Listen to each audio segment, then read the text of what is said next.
Well, things are sizzling and just getting plated here in the Fox 43 kitchen. Diego and Luis, big soccer fans, by the way.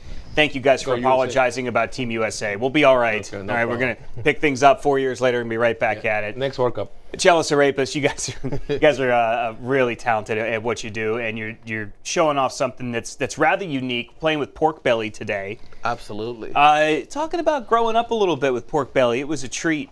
This wasn't something this was not a regular protein on your plate at night. No, absolutely not. I mean, especially pork belly just being one part of the pig. I mean, it is a treat, and it's so rich. You can eat it every day. Oh, it is rich, but it's wonderful, especially if you're like me and you like stuff that is braised for a long time. And, it's real fatty, like prime rib almost, right? Exactly. It's kind of one of the best parts of the pig, right? I would think so. If you're working with something like this, you need a lot of flavor, a lot of fat. It's it's the part to work with.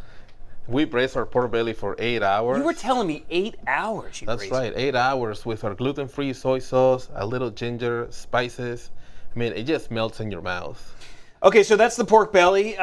You also worked really hard on these Brussels sprouts. You were throwing that little pineapple glaze on top when we came out. Absolutely. Tell me about that. This is one of our classic side dishes at Chellas.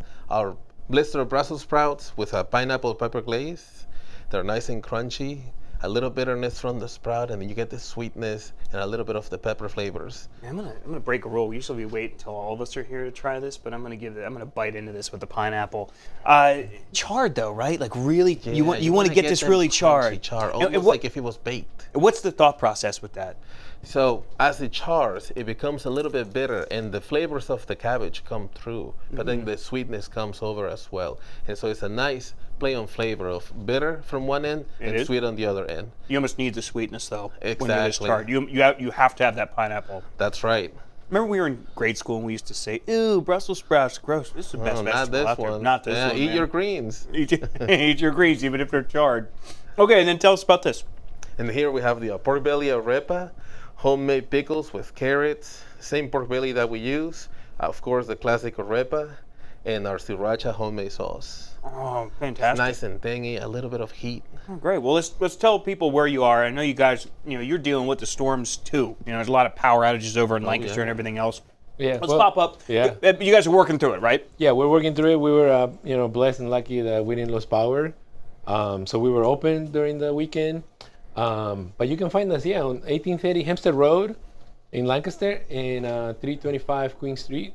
Also downtown Lancaster. Yeah, follow these guys, Chellas Arepas, on social media as well. Really talented. You guys do a lot of unique things, a lot of fun things with the arepas. But bringing in the pork belly today. Oh yeah. Yeah, coming out of left field a little bit. Well, I like to always keep some of the best ideas for the middle of the year as people are coming out. I want to showcase a little bit more of our heritage. Not just the things that we do, but the things that we grew up eating, especially with Grandma Chela. Like I said, always giving us those treats. Pork belly was one of them. How often would you say you had it when you were Probably like once every 2 weeks. Okay, so it was definitely on Grandma's short list. Yeah. I understand. But it was good. There were so many things that she will give us. So this is just one of the many. All right, fantastic.